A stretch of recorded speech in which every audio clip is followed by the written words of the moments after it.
안녕하세요. 여러분들, 전 벌써 앞자리에 팔자가 서서히 보이는 70대 후반의 노인입니다. 이젠 뭐 인생에 크게 특별한 일도 없어야 맞는 시기지 않냐고요? 네, 맞죠. 제 주변들 보면 회사를 열심히 다녔든 자식을 열심히 키웠든 노후 준비를 열심히 해놓고 이제 슬슬 인생을 갈무리하는 또래들이 가득합니다. 나이 들어보니까 주변 친구들 딱 세 가지 부류인 것 같아요. 요양원이냐, 요양병원이냐, 아니면 젊었을 때 잘 키운 자식들이 모시고 사느냐요. 젊었을 땐 엄마들 사이에서 내 자식이 어느 대학을 잘 갔네, 취업은 또 어디로 했네, 며느리가 어떤 사람이 들어왔네, 손주 녀석이 이번에 뭘 했네, 이런 자식 자랑, 손주 자랑이 친구들 사이에서 나를 과시하는 자랑거리가 됐었다면요. 이때를 기점으로 젊었을 때 침튀기면서 자식 자랑했던 애들도 슬그머니 입 꾹 다물게 되는 때가 오는 거죠. 예, 경란아, 너 그 얘기 들었어? 용재 걔 요양원 들어갔단다. 저번에 그랬잖아. 치매기 좀 오는 것 같다고. 알잖아. 걔 이혼도 하고 자식도 전처가 데리고 가서 여태 혼자 있었던 거. 돌봐줄 사람도 없고 뭐하고 하니까 그냥 요양원 들어가는 게 속 편하다 싶으니까 간 거지. 아유, 나는 자기 발로 들어가는 거 무슨 기분일지 상상도 안 간다니까. 이럴 때 보면 자식 많은 애들이 참 부러워. 넌 그런 걱정은 없어서 좋겠다, 얘. 예, 뭐 자식 셋이나 있으면 요양원 안 들어간대. 자식들 고생시키기 싫으면 내가 먼저 들어가겠다 하는 거지. 하여튼 용재 걔는 참 안 됐네. 친구들 만나면 말이야 그렇게 하지만 사실 저라고 왜 은근히 기대 안 했겠어요. 자식이 셋이나 있고 장성한 자식들 누구 하나 빠지거나 모자라게 키우지도 않았고요. 아들 하나에 딸 둘, 잘 키운 자식들 다 좋은 며느리, 좋은 사위한테 결혼까지 다 시켜놓은데 제 공이 없지 않다 그렇게 생각하거든요. 다른 사람은 몰라도 큰아들은요. 두 딸들이 조금 서운하다 얘기할 수도 있겠지만 첫째의 아들이라 당시의 부잣집인 시댁에서 구박당하던 제 서름을 한 방에 풀어주는 귀한 자식이었습니다. 그래서 더 정도 많이 가고 애정도 많이 쏟아붓게 되었던 것 같아요. 아이 자체가 복동이인 거지만 특히나 첫째 아들은 더 예뻐라 할 수밖에 없었죠. 10손가락 깨물어 안 아픈 손가락이 어디냐 하지만 자식 키우는 부모들이라면 솔직히 공감하실 수밖에 없을걸요. 10손가락 깨물어 안 아픈 손가락은 없지만 유난히 아픈 손가락은 있다는 거요. 똑같이 힘들게 키운 자식이라 하더라도 이상하게 더 눈길 가고 애틋한 자식, 그게 저한텐 첫째 아들이었던 거죠. 아무리 그래도 엄마인데 키우면서 괜히 애들 서운해할까 싶어 그런 티는 안 내려고 노력 많이 했었지만 딸들은 아직도 엄만 옛날부터 오빠만 예뻐했었다. 이런 소리 한 번씩 하는 거 보면 그게 노력을 안 한다고 되는 일은 아니었나 봐요. 이 정도 나이를 먹으니까 여기저기 몸 아프다 얘기하는 친구들도 많고 슬슬 요양원이니 요양병원이니 들어간다고 하는 소식이 종종 주변에서 들리는데 솔직히 톡 까놓고 말해서 가고 싶어 가는 사람이 어디 있겠습니까? 자식들 고생시키기 싫어서 가는 사람들도 있을 거고 어쩔 수 없이 들어가는 사람들도 있겠지만 글쎄요, 전 요양원 들어가고 나서 더 아파지는 사람들을 많이 봐서 그런지 죽어도 집에서 조용히 죽고 싶지 거기서 말년을 마무리하고 싶진 않더라고요. 그래서 은근히 애들한테도 계속 티를 냈었던 것 같아요. 요즘 회사는 좀 어떠니? 애들 공부는 잘하고 있고? 아유, 너도 엄마 친구 용재 알고 있지? 용재 아저씨 얼마 전에 요양원에 들어갔다고 하더라고. 자식이 없으니까 참 서럽지. 용재 아저씨가? 아이고, 그 아저씨도 팔자 참 안 됐네. 회사야 걱정 없지. 엄마가 도와주신 덕분에 다들 잘 지내고 있어요. 감사해요. 얘들아, 이리 와봐. 할머니 전화하자. 괜히 친구한테 그 얘기를 듣고 나니까 불안한 마음이 들어서 큰아들에게 바로 전화를 했어요. 사실 제가 나중에 몸이 아프더라도 요양원에 절대 가지 않을 거라고 철석같이 믿고 있는 이유, 저도 나름대로 믿는 구석이 있었거든요. 바로 저희 큰아들이요. 몇 년 전 저희 집에 한번 큰 다툼이 지나갔던 적이 있었습니다. 남편이 죽고 나서 우리 집이 무슨 재벌도 아니고 남편이 남긴 거라고 해봤자 얼마나 된다고요. 유산 다툼 같은 것은 돈 많고 재산이 진짜 한 바가지나 되는 재벌집에서나 일어나는 일이라고 생각을 했는데요. 아니더라고요. 오히려 콩 한쪽 가진 집들, 콩 한쪽만 가졌지만 나눠 먹을 입을 가진 집에서 이 싸움이 크게 일어나는 것 같습니다. 당시에 두 딸들은 이제 막 결혼을 해서 아이가 없는 상황이었고 일찌감치 결혼한 첫째 아들은 애들이 벌써 초등학교 저학년인 상태였고요. 간병사 일을 하는 며느리도 일이 많이 없고 아들이 다니고 있던 회사도 그 당시에 어려움이 많았어서 딸들 모르게 아들네 먼저 도와줬어요. 하지만 아버지의 병간호를 마지막까지 했었던 것들이 딸들이었기에 제 결정을 이해할 수 없다는 듯한 눈치였던 두 딸들과 그 일로 참 많이도 싸웠습니다. 엄마, 해도 너무하네, 정말. 우리도 사는 거 힘들어. 엄마한테 티 한 번 안 내면서 자랐어. 우리라고 뭐 힘든 일 한 번 없는 줄 알았어요? 엄마, 요즘 최서방네 회사가 얼마나 힘든지 알긴 해? 내가 얼마나 시댁 눈치 보면서 아버지 병간호하러 나왔는지 알아요? 나 같으면 미안해서라도 이렇게 못하겠어. 어떻게 사람이 이렇게 양심이 없어? 막말로 오빠랑 새언니가 아버지 아플 때 뭘 했다고 와서 병간호를 제대로 해본 적이 있어? 뭐가 있어? 맨날 지 힘들다고 정작 중요할 때 가족은 내팽겨쳐 놓고 그러고 사는 인간 뭐가 예쁘다고 그렇게 싸고 두는 거냐고. 이제 진짜 다 한심하고 짜증난다. 딸들은 뭐 자식도 아니야? 넌 무슨 말을 그렇게 해. 형제끼리 사이좋게 지내는 게 그게 어려워? 니네 오빠야 애들 보랴 뭐 할 정신이 없는 게 당연히 딸들 돼서 아빠 병간호가 뭐 그렇게 대단한 일이라고 유세를 떨고 힘든 오빠 좀 도와주는 게 아깝고 지 엄마를 이렇게 쥐잡듯이 잡기를. 못됐어 정말. 평소에 워낙 큰애를 예뻐했던 저였으니까 딸들은 내내 눈치를 보고 있었나 봐요. 엄마가 아들만 분명 챙겨줄 거다 하고요. 뭐 그렇게까지 하나 싶었던 것도 있었죠. 괜히 그런 딸들 등살에 아들이 힘들까 싶어서 남편한테 받은 아파트 물려주는 것도 딸들 눈치 살살 봐가면서 안 들키려고 비밀로 했었는데 저거 언제 오빠한테 물려줄지 모른다 눈에 쌍심지를 켜면서 지켜보고 있었나 봅니다. 그거 주면서도 아들이랑 며느리한테 이거 둘째랑 막내 알면 난리 난다. 절대 비밀로 해야 된다. 그렇게 신신당부를 했었는데 남편 장례 치르고 나서 얼마 되지 않아 대문을 부술 듯이 열고 딸들이 들이닥치길래 또 뭐 때문에 저러나 했는데 저 붙들고 엄마 오빠한테 아파트 명의 바꿔주셨어요 하더라고요. 애들이 그걸 어떻게 알았나 싶어서 처음엔 아니다. 나 그런 적 없다. 왜 아파트를 니네 오빠한테 바꿔주냐 하고 입 꾹 다물고 있었더니 거짓말하지 말라며 저한테 등기부등본을 척 내밀더라고요. 요즘에 집에서 그렇게 주소지만 있으면 누구한테 명의가 바뀌고 뭐 하고 하는 걸 내가 땅 주인이 아니더라도 볼 수 있는 걸 몰랐습니다. 제 딸들이 그거 자기 오빠 줄까 싶어서 수시로 들어가 명의 주인 바뀌는 거 수시로 확인하고 있었을 줄도요.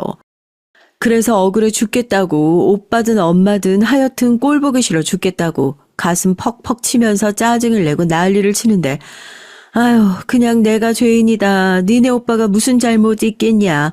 내가 죄인이니까 불쌍한 니네 오빠는 좀 내버려둬라 해가지고 그때도 조용히 한번 넘어갔었거든요.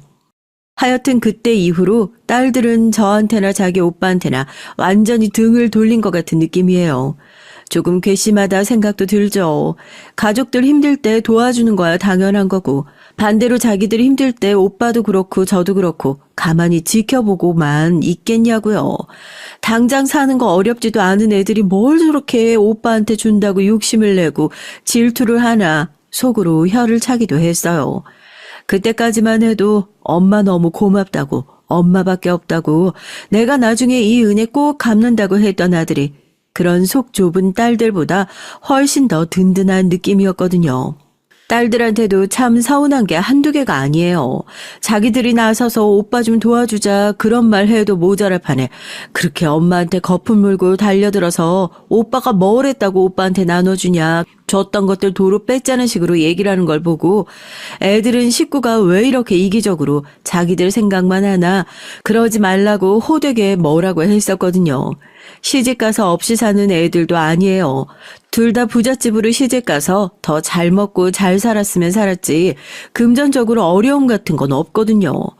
그런데 그때 자기 오빠 힘들다고 아버지 유산 좀 먼저 물려줬다고 완전히 자기 엄마한테 등을 돌려버린 겁니다. 물론 최소한의 자식돌이나 하고 살죠. 연락을 하면 받긴 받는데 그때부턴 시큰둥 이래도 흥 저래도 흥 딱 봐도 그 돈 때문에 그런 것 같아서 너 설마 아버지 유산 때문에 이런 거냐 그러니까 아니랍니다. 자기도 여태 왜 그렇게 집에 희생하고 잘하면서 살았는지 모르겠다고. 이제 적당히 하고 살고 싶다고. 그냥 이렇게 사니까 편하고 좋지 않냐면서요. 남들도 다 이렇게 사니까 이제 우리도 이렇게 하고 살자고요. 올 명절에 언제 내려올 거니? 연휴도 기니까 시댁 갔다가 하루 자고 일찌감치 내려와서 연휴 마지막 날에나 올라가든지 해라. 집에 있어서 뭐 할 거야. 여기 와서 부침개도 좀 챙겨가고 최서방 밥도 여기서 해먹으면 얼마나 좋아? 아니 엄마, 나 이번에 친정 안 가. 새언니 있잖아. 딸은 출가 애인이라며. 시댁에서 명절 내내 일하고 친정 가서 오빠 밥 차리라는 거야? 나 이제 그런 짓 안 해. 막내한테도 연락하지 마. 막내도 해외여행 간다고 했으니까. 그 이후로 집에 오라고 하면 매번 저런 식인 거예요. 언제 제가 불러서 큰오빠 밥 차려달라 한 적이 있었던 것도 아니고 명절이니 가족들 다 같이 모여서 밥 좀 먹자. 그냥 그랬을 뿐인데 마치 여태 제가 자기들 불러서 아들 먹일 밥만 차렸다는 듯이 얘기를 하니까 여태 집에 즐거운 마음으로 온 게 아니라 그런 생각을 했었나 좀 서운하기도 하고 기분이 영 그렇더라고요.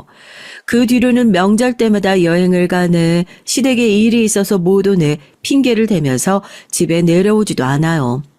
딸들 집에 왔을 땐 같이 음식 장만도 하고 일도 했었는데 애들 안 내려오기 시작하니까 은근히 그때부터 며느리도 뭐 같이 하는 걸 꺼려하는 눈치라고 해야 되나요?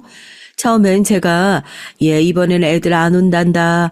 너랑 나랑 둘이서 음식장만 하고 간단하게 차례 지내자 하니까 알겠다고 하던 애가 명절 한두 번씩 반복하고 나니까 볼멘 소리를 내기 시작하더라고요. 어머님, 명절에 음식 좀 그냥 사서 하자니까요.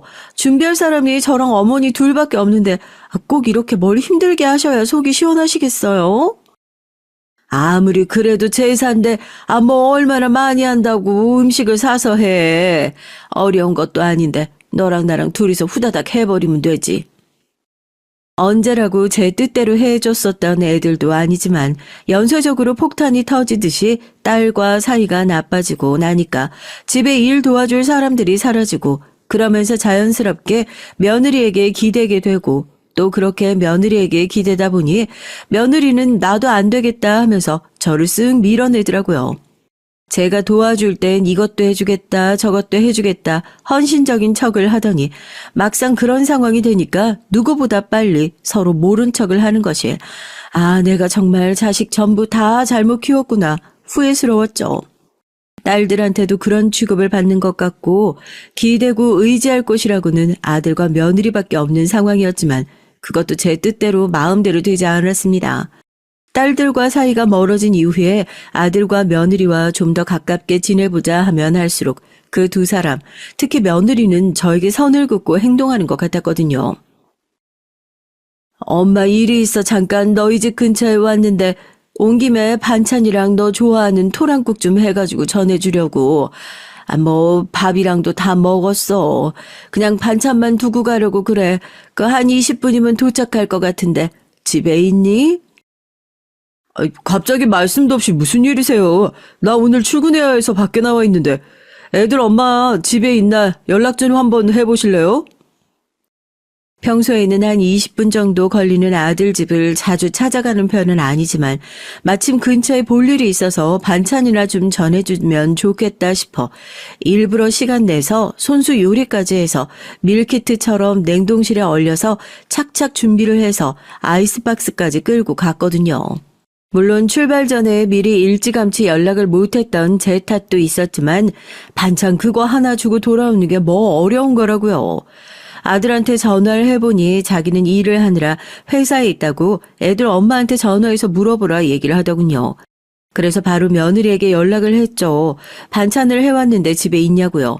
그런데 제 전화를 받은 며느리 대번에 짜증스러운 목소리로 연락도 없이 이렇게 갑자기 오신다고 하면 어떻게 해요 하는 겁니다. 제가 뭐 아들 생각만 해서 그 더운 불 앞에 서서 일부러 요리를 했겠어요? 오히려 며느리 편하라고 그런 거죠. 평일 내내 나가서 일했으니까 주말은 그냥 요리 같은 것들도 하지 말고 편하게 쉬라고요. 고마워하지는 못할 망정 저렇게 짜증이나 틱틱 내는 것도 마음에 들지 않았지만 요즘 애들 마음을 제가 어떻게 100%다 이해하며 살 수 있겠습니까? 여기서 더 얘기해봤자 괜히 잔소리만 한다고 나중에 자기들끼리 제 뒷담화를 할 게 뻔하니 말을 더 얹진 않고 그래서 어디냐 반찬만 두고 가겠다 기분은 나빴지만 꾹 참고 얘기했죠. 그러니까 자기도 집이 아니랍니다. 갑자기 연락 주고 오시니까 그렇죠. 주말에 저희가 집에서 어머님 반찬 가져다 주신다고 하루 종일 기다리고 있는 것도 아니고요. 어쩌겠어요. 그냥 집 앞에 반찬 놔두세요. 늦게 안 들어갈 거니까 이따 챙겨서 들어갈게요. 됐다. 차라리 비밀번호 알려주든지 해라. 요즘 날씨가 따뜻해서 아무리 아이스박스 안에 넣어놨다고 해도 음식 이렇게 밖에 내두고 하면 금방 상해. 내가 뭐 니네 살림 어떻게 해놓고 산다고 보고 잔소리할 것도 아니고 그냥 현관 안에다가 반찬통만 넣어놓고 냉장고도 안 열어볼 테니까. 밖에다가 음식 그대로 내버려뒀다가 누가 쓰레기인 줄 알고 치울 수도 있고 날씨도 따뜻해져서 금방 상해버릴 수도 있으니까 비밀번호만 알려주면 내가 현관 안에다 들여놓고만 가겠다. 중문도 안 열고 안쪽에다만 넣어놓고만 가겠다 얘기를 했죠. 며느린 그야말로 난색을 표하면서 저한테 집 비밀번호를 어떻게 함부로 알려주냐는 말을 하는 게 아니겠어요? 어디 저한테 비밀번호를 알려준다는 것이 함부로 알려주는 건가요? 그 소리에 기가 막혀서 저도 같이 한 소리를 했죠.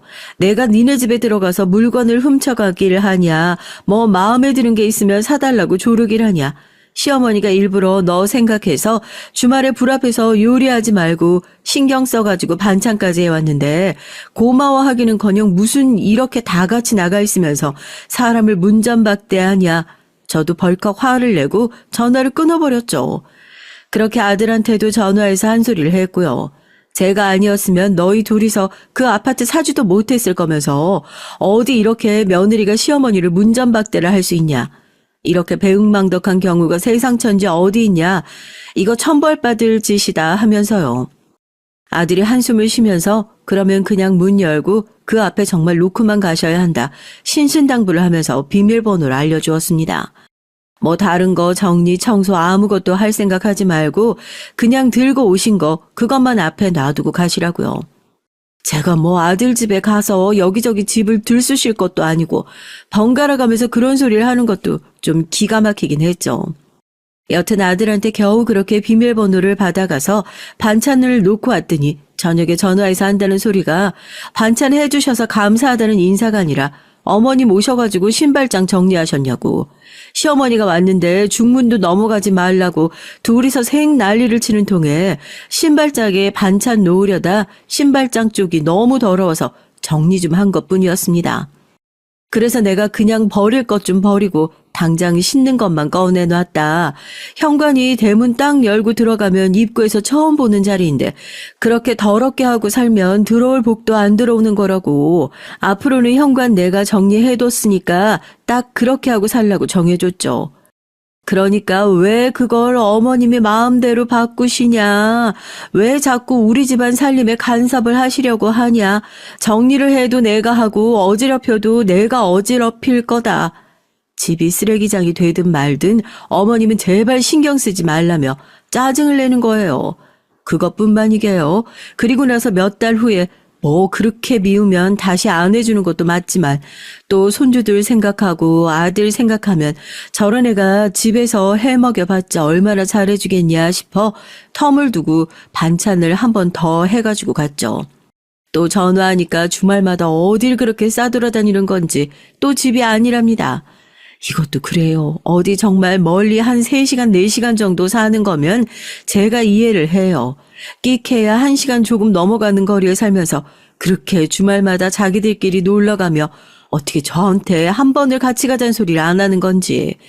요즘엔 이런 걸 가지고 서운해해도 안 된다고 하니 속으로 서운해했지만 겉으로 표를 낸 적은 한 번도 없었습니다. 전화를 하니 기껏 도착한 사람한테 또 집 앞에 놓고 가셔라 얘기하는 며느리. 그래, 내가 너한테 뭘 바라나 싶어 문 앞에 반찬을 내려놓고 지난번에 아들에게 들었던 비밀번호를 찍어봤어요. 그래도 현관 안에다가만 들여놓고 가려고 했었거든요. 그런데 이번엔 비밀번호가 틀렸다고 경고음만 들리고 문이 열리지 않더라고요. 처음엔 제가 번호를 잘못 입력했나 싶어 몇 번 다시 눌러봤지만 삑삑거리는 경고음만 들렸어요. 당황해서 반찬을 문 앞에 내려놓고 어쩔 줄 몰라 하는데 큰며느리에게 전화가 왔습니다. 어머님, 혹시 저희 집 비밀번호 눌러보셨어요? 아니, 너 비밀번호 바꿨냐? 아니, 너네 집에 없다고 하길래 지난번처럼 현관만 열고 안에 반찬 좀 넣어놓으려고 했는데 아니, 내가 뭘 잘못 눌렀는지 뭐 시끄럽게 소리만 나고 하길래 지금은 안 나긴 했는데 그게 너한테도 연락이 가냐? 당연히 바꿨죠. 아니, 그걸 왜 알려드려가지고. 어머님, 제가 언제 반찬 가져다 달라고 했어요? 왜 그러시는 거예요? 거기가 어머님 집도 아니고 왜 자꾸 비밀번호를 찍어보고 그러시는 거냐고요. 앞으로 다시는 이런 식으로 오지 마세요. 아시겠어요?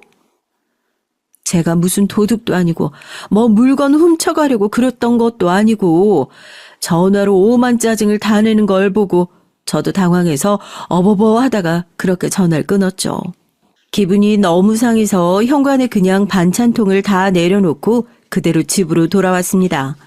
아들도 며느리를 통해 얘기를 전해 들었는지 저녁에 연락이 왔더라고요. 저한테 왜 그러셨냐. 지난번에도 어머니한테 비밀번호 알려드리고 나서 집사람한테 얼마나 한 소리를 들었는지 모른다고요. 저 없으면 그 집도 제대로 못 샀을 애들이 반찬 하나 가져다 준 자기 엄마를 둘이서 합심해서 문전박대하는 걸 보고 자식 키워봤자 다 소용없구나. 이런 애들이랑 무슨 말을 하겠구나 싶어서 며느리 통해 잔소리 실컷 했으면 됐지. 뭐가 모자라서 이렇게 또 갈구려고 전화를 했냐. 이제 너네 귀찮게 할 일도 없고 뭐 서로 생각한다고 귀찮게 반찬 해다 주고 뭐 하고 그러지도 않을 테니 연락도 하지 말아라. 저도 성질 팍 내고 전화를 끊어버렸습니다.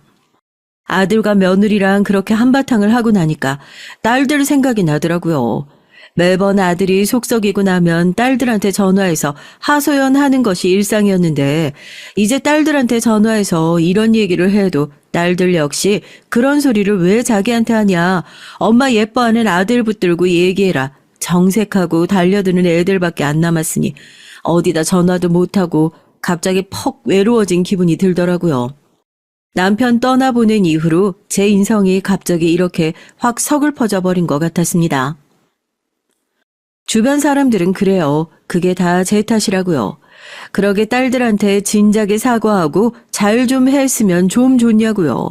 부모 자식 간에 서로 무슨 그런 일로 서운해하고 뭐 그런 일로 사과를 하고 하냐 그런 마음이었습니다.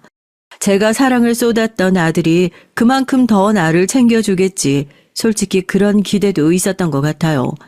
아들과 며느리 자기들이 급하고 궁할 때 어머님 도와주실 수 있냐 사정했던 건 생각도 안 하고 막상 살만해지니까 귀찮은 뒷방 노인네 취급을 하는 건 한순간이더라고요. 그리고 전 그 모든 것들이 그냥 큰며느리 때문이라고만 생각했습니다. 아들이 아니라 며느리가 그냥 저를 귀찮아하는 것이라고요. 그 반찬 사건 이후로 아들 집을 찾아가는 일은 더 이상 없었어요. 일이 있어 그 근처를 지나가더라도 얼굴이나 보자고 일부러 연락을 해서 집에 들리는 일도 없었죠. 제 생일이나 아버지 제사나 뭐 특별한 행사가 있을 때나 집에 아주 잠깐 얼굴 비추고 가고 그마저도 하루 집에 있다 가는 게 귀찮은 건지 꾸역꾸역 집에서 모이지 않으려고 밖에서 밥 먹고 커피 마시고 헤어지자 하는 게 눈에 보이더라고요. 그러던 중에 친척 결혼식이 있어 아들네서 하루 자야 하는 일이 생겼습니다. 며느리는 애들 보느라 못 간다고 아들이랑 저랑만 집에서 하루 자고 아침 일찍 나서서 오전 결혼식을 보고 원래 같았으면 저를 집에다 데려다 주러 가는 그 일정이었죠. 그런데 하필이면 결혼식장에 갔다가 식을 마치고 식당으로 이동하던 중에 계단에서 발을 헛디디는 바람에 제가 몇 계단 아래로 구르는 사고가 생기고 말았어요.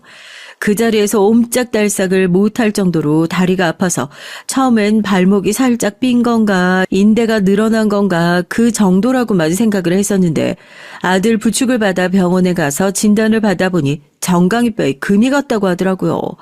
다리가 퉁퉁 부어서 정말 걷기도 힘들고 거동도 어렵다고 해서 저희 집으로 돌아가서 병원을 하는 것도 애매해져 버렸죠.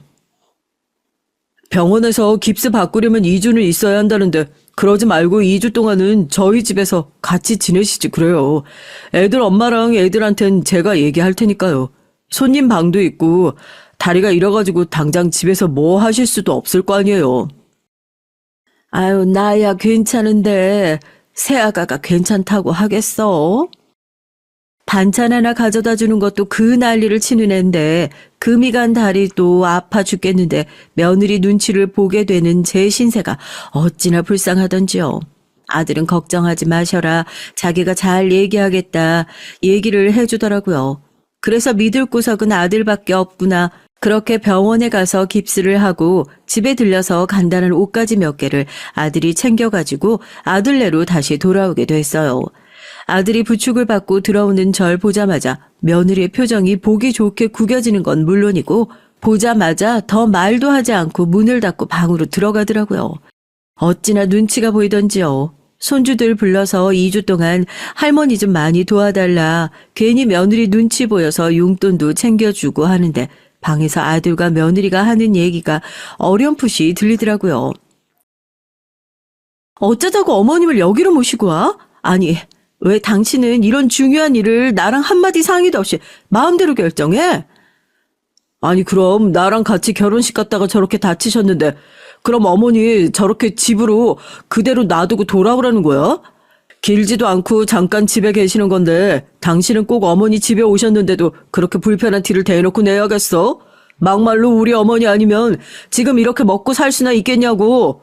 어머니 여기 계시는 동안만이라도 당신이 잘 좀 챙겨. 괜히 티내지 말고. 알겠어? 간병하라는 것도 아니고 밥상에 숟가락 하나 더 올리는 거 가지고 뭐 그렇게 어려운 일이라면서 유세를 떨어.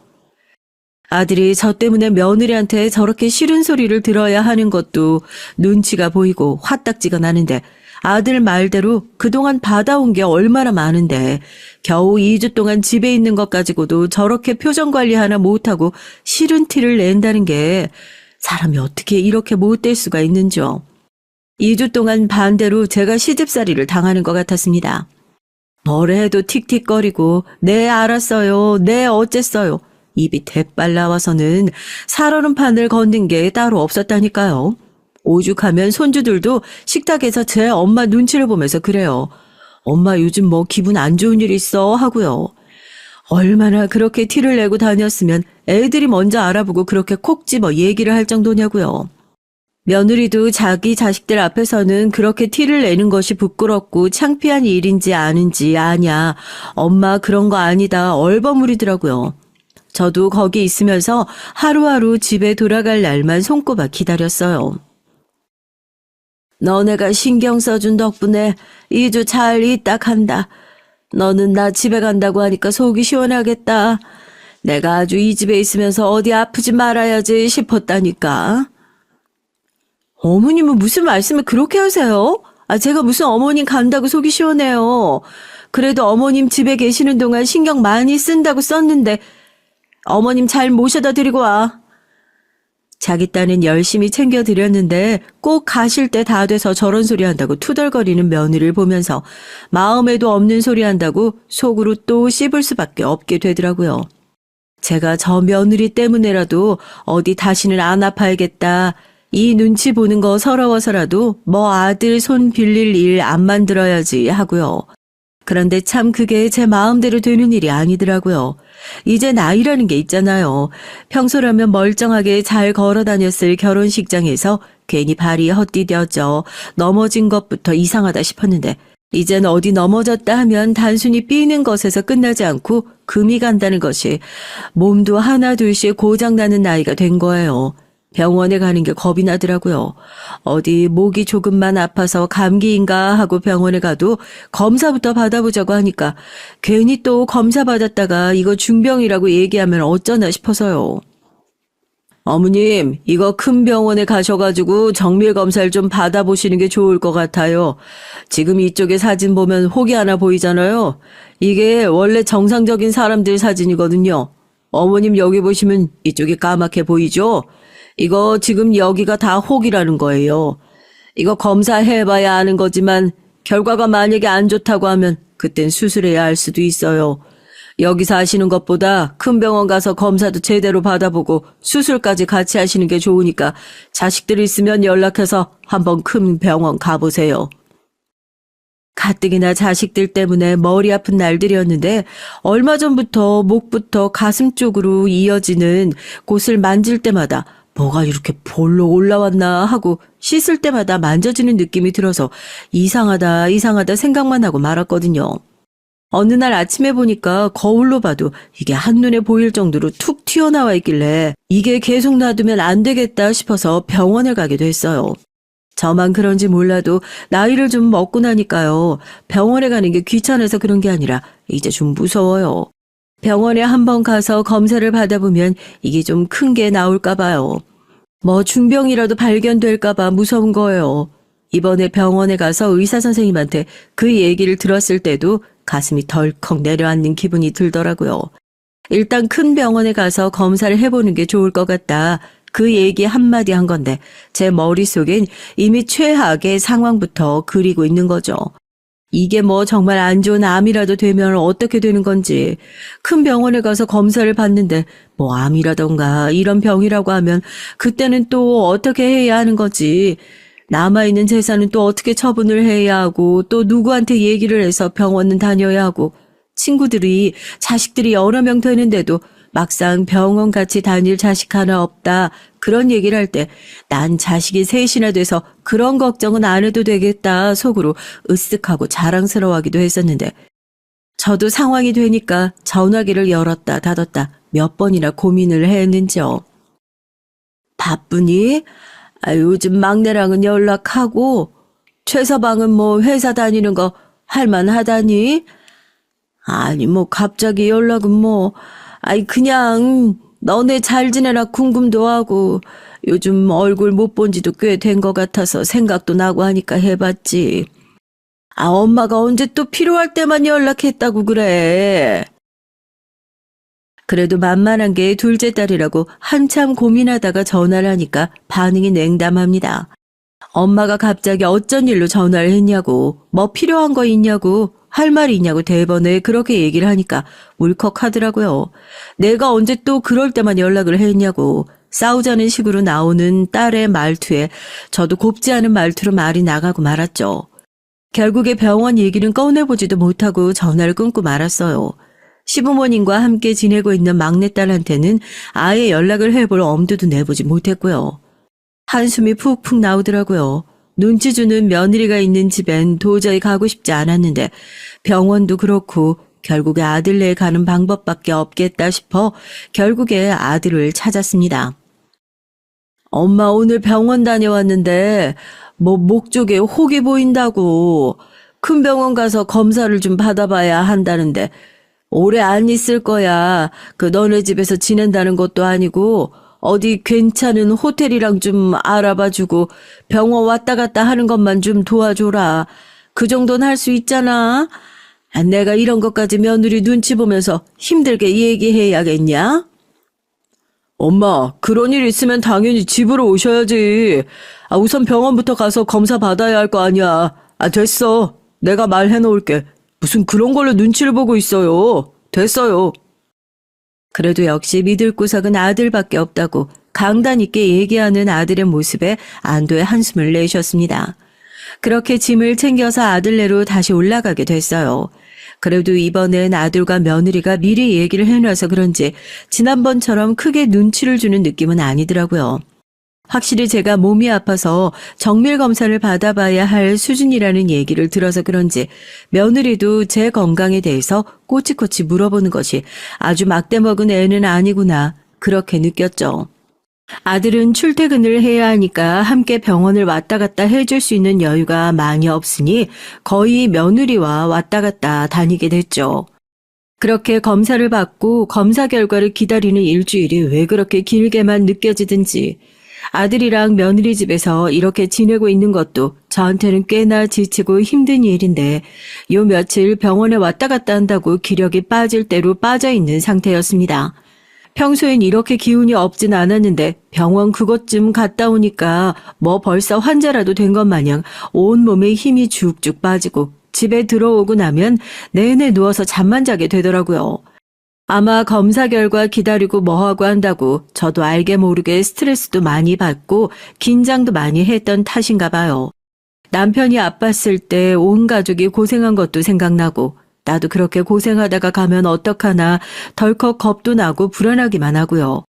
이럴 때 누가 옆에서 괜찮다고 해주면 위안이 되겠다 싶은데 아들이나 며느리나 집에 있는 손자들은 그냥 어쩌다 집에 객식구 하나 들어온 것처럼 취급하는 것 같아 가족들한테 덜컥 짐덩어리 취급받는 느낌에 그게 저한테 가장 큰 스트레스였고요. 아시죠? 그럴 때 괜히 마음에도 없는 소리 하게 되는 거요. 예, 나 이러다가 정말 덜컥 아프다는 소리 듣기라도 하면 어떡하니? 검사 결과 나오려면 며칠 안 남았는데 병원에서 괜히 안 좋은 소리라도 들을까봐 걱정이 이만저만이 아니다. 스트레스 받아서 그런지 이제 밥도 안 들어가. 정말 어디 아프기라도 한 건지 입맛도 없고 속도 울렁거리는 것 같고 어디 중병일까 싶어가지고. 어머니, 그 나이 먹으면 어디 안 아픈 게 이상한 거예요. 별일 없겠죠. 그리고 어디 아프시면 뭐가 걱정이에요. 자식이 셋이나 있는데요. 요즘에 요양원이 요양원 같지도 않대요. 요즘 제 주변에도 보면 어디 한두 군데 크게 안 아파도 또래 친구분들 많아서 뭐 양로원 가서 친구분들 사귀고 싶으시다고 일찌감치 좋은 요양원 들어가시려는 분들도 많다고 하시더라고요. 안 그래도 애기 아빠랑 주변에 괜찮은 요양원들 몇 군데 찾아놓고 알아보고 있거든요. 괜찮은 요양원들이야 가격이 비싸긴 한데 그거야 뭐 걱정이에요. 아가씨들도 있고. 말이라도 어머님 그런 걱정 마세요. 뭐가 걱정이세요? 제가 모실게요. 이런 소리가 나올 거라고 생각하고 저도 그런 소리 듣고 좀 마음 편하려고 꺼낸 얘기였는데 며느린 대뜸 제 얘기를 듣자마자 안 그래도 어머니 모시려고 좋은 요양원 몇 군데 알아보고 있다. 이런 얘기를 하는 게 아니겠어요. 며느리가 그 얘기를 시작하자마자 제가 눈을 동그랗게 뜨고 말을 툭 끊었죠. 너 지금 그게 무슨 소리 하는 거냐고 하면서요. 며느리도 자기가 한 말에 뭐가 문제가 있냐는 식으로 절 쳐다보더라고요. 그 반응에 더 기가 막힌 거예요. 갑자기 무슨 요양원이에요. 제가 평소에 자식들한테 거의 노래를 부르다시피 난 나중에 무슨 일이 있어도 요양원은 안 들어가고 싶다. 자식들 많이 있으니까 요양원 들어갈 일 없어서 참 다행인 것 같다. 매번 얘기를 했는데요. 요양원은 무슨 요양원? 아, 내가 언제 요양원 들어간다고 괜찮다고 얘기나 했어? 그리고 아직 내가 뭐 어디 병원에서 중병 걸렸다고 얘기가 나온 게 아닌데 너네는 뭐 어디 당장 내가 잘못되기라도 할 것처럼 요양원을 알아보고 있다고? 아니 그게 무슨 소리야?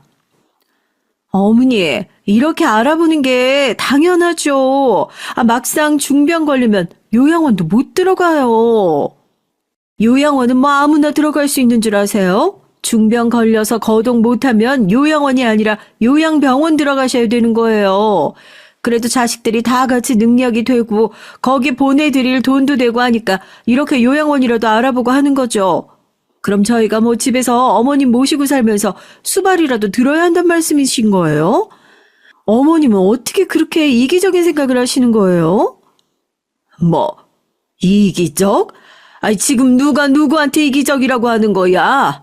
너 지금 이 집 살고 있는 거, 그거 다 누구 덕인데, 이 집 한 번 올 때마다 나한테 그렇게 눈치를 주더니, 이제 아예 이 집에 못 들어오게 아예 노인네 요양원에다 갖다 가둬 놓을 궁리나 하고 있던 거냐? 내 아들이 그거 알고도 가만히 있을 것 같아? 갑자기 정신이 번쩍 드는 기분이 들더라고요. 요양원 얘기로 시작해서 며느리와 언성이 커지고 갑자기 큰 싸움으로 번지게 됐습니다.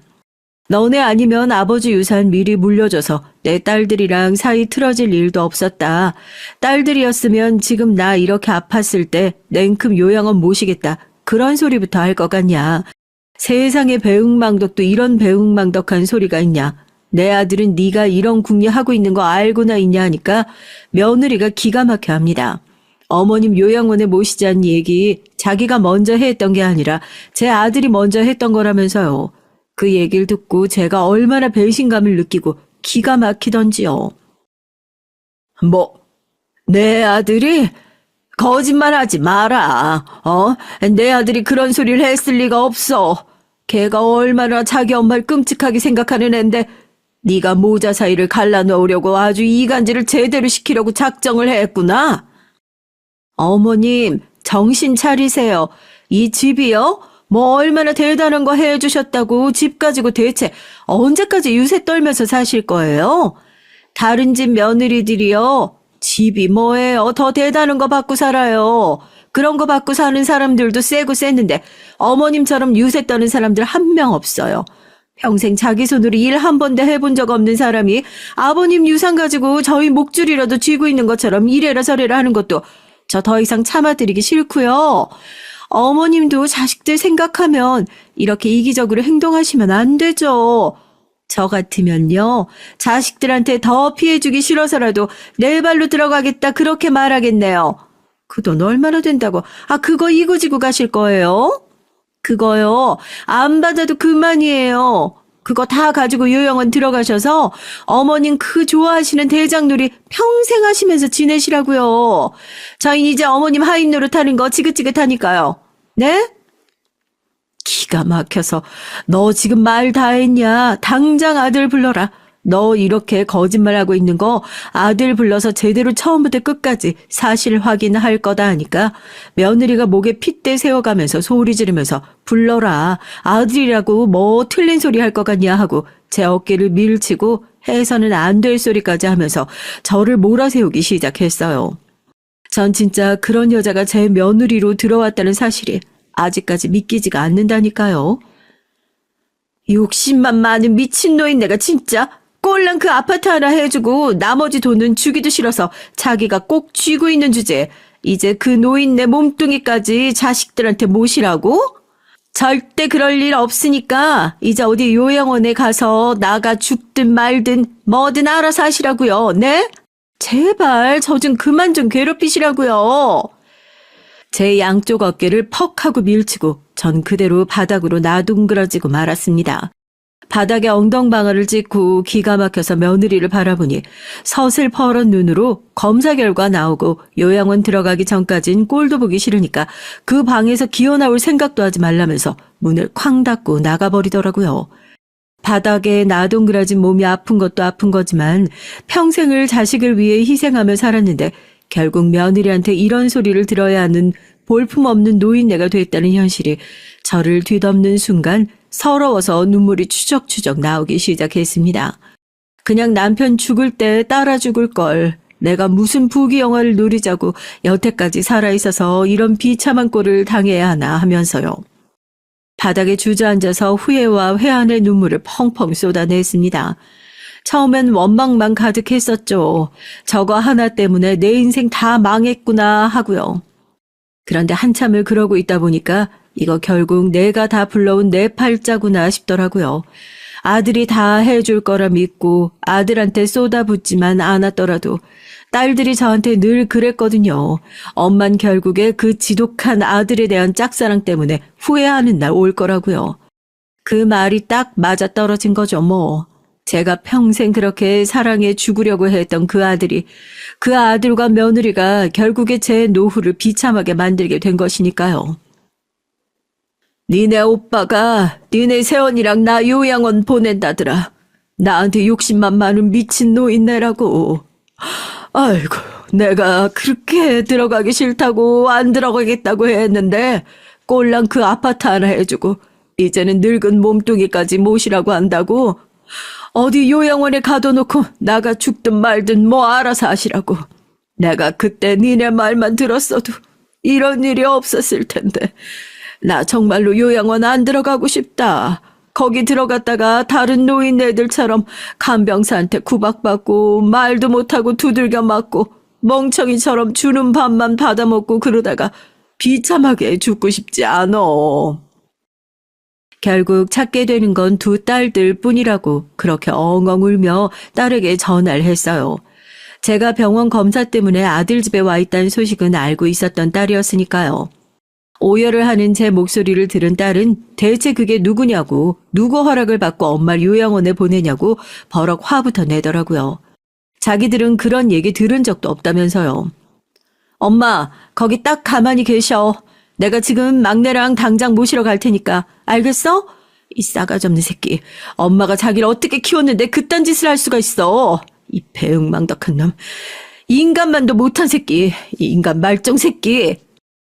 자기 오빠한테 욕을 바가지로 하면서 전화를 끊은 둘째 딸이 얼마 지나지 않아 아들네로 들이닥쳤어요.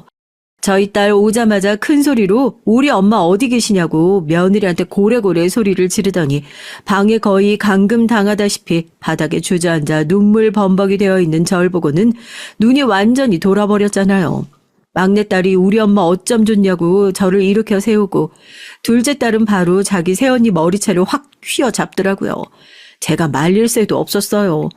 며느리는 비명을 질렀죠. 이거 안 놓냐고요. 받아갈 거 다 받아먹어 놓고 이 인간만도 못한 것들아. 누구 허락을 받고 우리 엄마를 요양원을 보내.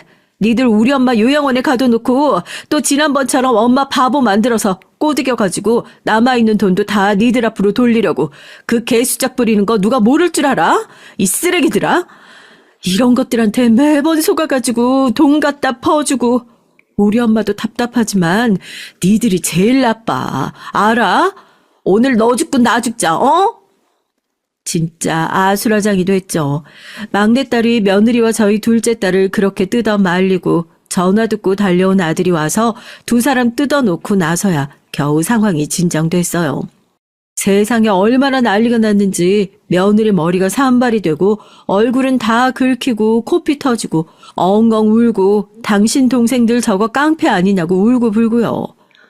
야, 넌 큰아들이나 되는 놈이 엄마 모시기 싫으면 싫다. 솔직하게 말을 하면 되지. 네 마누라 앞세워서 치졸하게 엄마 요양원 보낼 궁리나고 있었냐?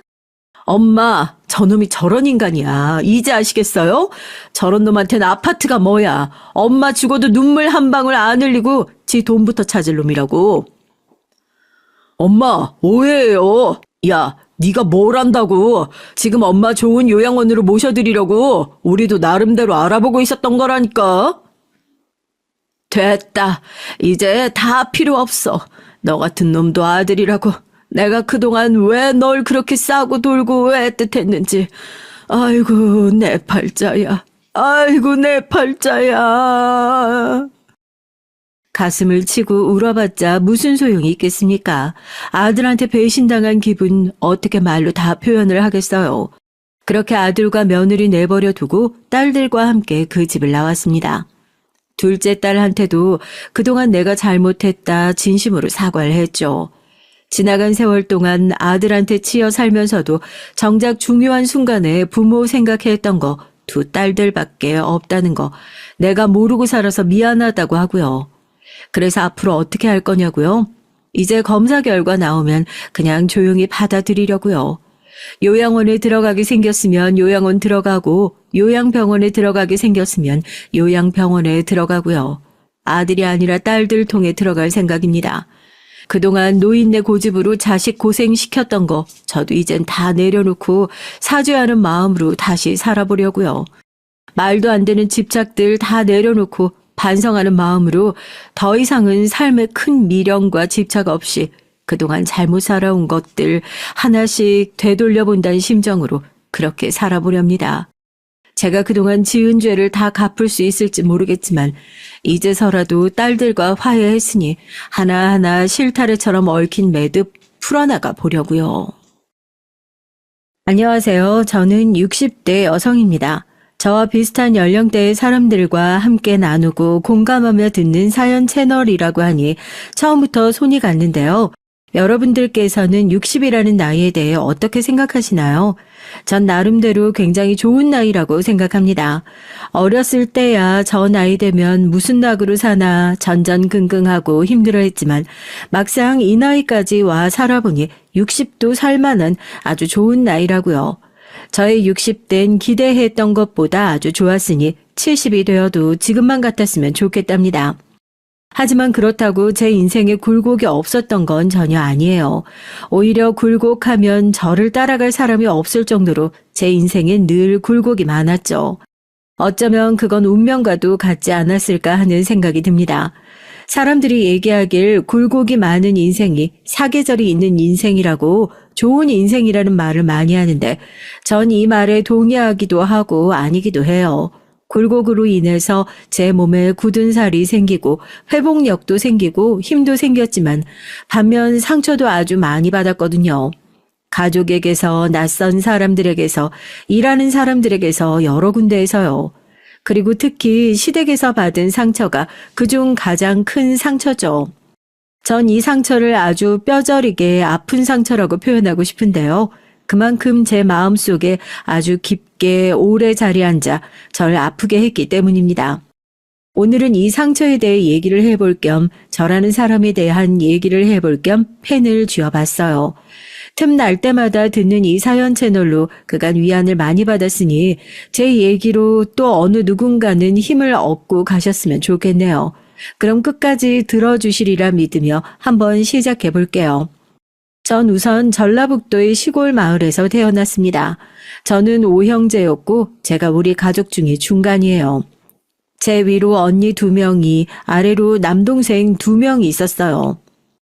그럼 여러분은 짐작하시겠지만 저를 포함한 언니 2명보단 남동생 2명이 훨씬 사랑받고 자랐다는 거 아시는 분들은 아실까요?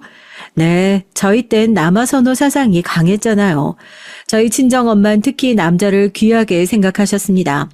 저희 첫째 언니를 낳았을 땐 장남이었어야 하는데 아니어서 너무나 실망스럽다고 그 말씀을 얼마나 많이 하셨는지 몰라요. 그것 때문에 저희 첫째 언니는 엄마와 아직도 보고 살지 않습니다. 가슴에 맺힌 한이 많은 거죠. 아무튼 그러니 셋째인 저라고 해서 뭐 얼마나 시선이 왔겠어요.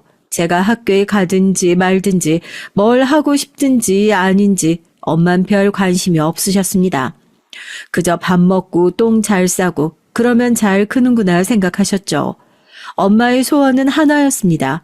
오직 남자들, 그러니까 남동생 2명이 잘나서 우리 집안을 일으켜서 잘 살게 하는 것 그것뿐이었죠. 너네들은 그냥 주는 대로 밥 먹고 입고 그러면 돼. 어차피 중요한 일은 남자들이 할 거니까. 알았냐? 네, 알겠어요. 그 소리에 언니들은 기어들어가는 목소리로 대답을 하곤 했는데 전 그게 늘 불만이었죠. 그래서 저만 싫다고 외쳤습니다. 여자도 충분히 대단한 일을 할 수 있고 집안 일으킬 수 있는 존재라고요. 그랬더니 저희 엄만 여기서 뿔이 확 나셔서는 제 뺨을 한 대 탁 후려치시더라고요. 아직도 그때의 일이 생생합니다. 너 지금 뭐라고 했냐? 여자가 뭐 어쩌고 어째? 니년이 아주 기만 살아서 공부도 안 하는 게 무슨 집안을 일으키고 뭘 한다고 이엠병을 떨고 있어. 그런 허풍 떨 시간에 가서 밭이나 돌보고 집안일이나 해. 전 그 말에 너무나 큰 상처를 받아 씩씩거리며 집을 나가버렸습니다. 그리고 정처 없이 길거리를 맴돌다 아버지를 찾아가겠다고 생각했죠. 아버지는 읍내에 있는 공장을 다니셨는데 이 공장이 사고가 많은 공장이었어요.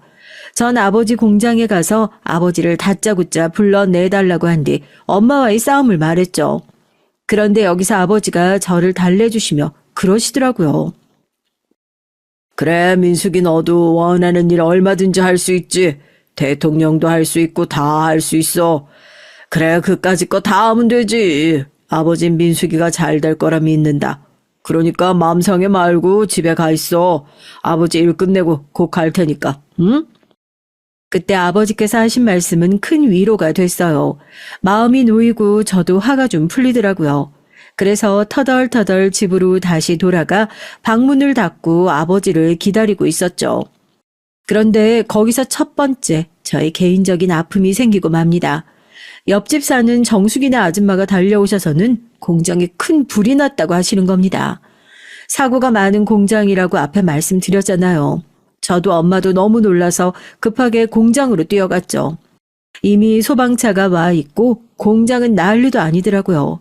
전 우리 아버지가 설마 저 안에 있을까 하는 마음으로 초조하게 기다렸어요. 잠시 후 들것에 아버지가 실려 나오시더라고요. 심장이 정말이지 쿵 하고 떨어지는 기분이었습니다. 일단 그대로 저희는 응급차를 타고 큰 병원으로 가게 됐죠. 그런데 아버지의 상태는 육안으로 봐도 무척 심각해 보였습니다. 얼마 못 살 것처럼 숨이 껄떡껄떡 넘어가셨고 전 그런 아버지를 보기만 해도 너무 고통스러워서 눈물을 줄줄 흘렸던 게 기억이 나네요. 아빠, 제발 가지 마. 안 돼, 아빠. 하지만 끝내 저희의 외마디 비명은 무참히 삼켜지고 저희 아버지는 병원에 가신 지 6시간도 안 돼 돌아가시고 말았습니다.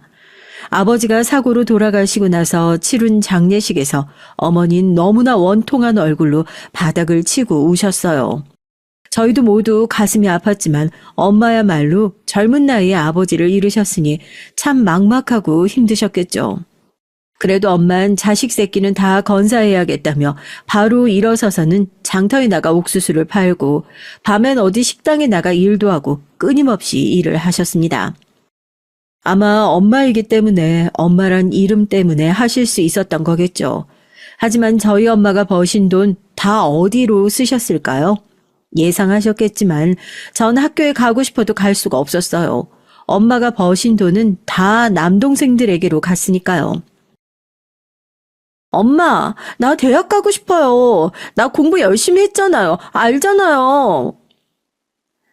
무슨 대학식이나 가려고 그래. 여자가 고등학교 갔으면 아주 훌륭한 거다.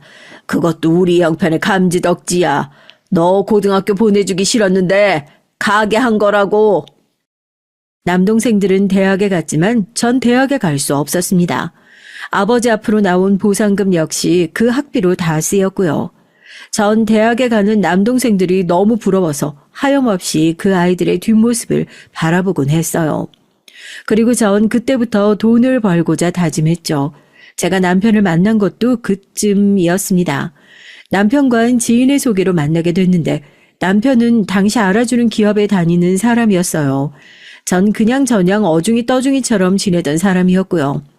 마음속에선 이것저것 해보고 싶은 건 많은데 당장 먹고 살기가 힘들어 가게에서 일을 하며 간간히 제 용돈이나 벌고 있었죠. 그러던 어느 날 친구가 그러더군요. 민수가 네가 얼굴이 이쁘장하잖아. 이번에 내 친구의 친구가 여자 찾는데 꼭 말하는 스타일이 너 같더라니까. 너 한 번만 나가봐라. 응? 그렇게 성사된 자리였습니다.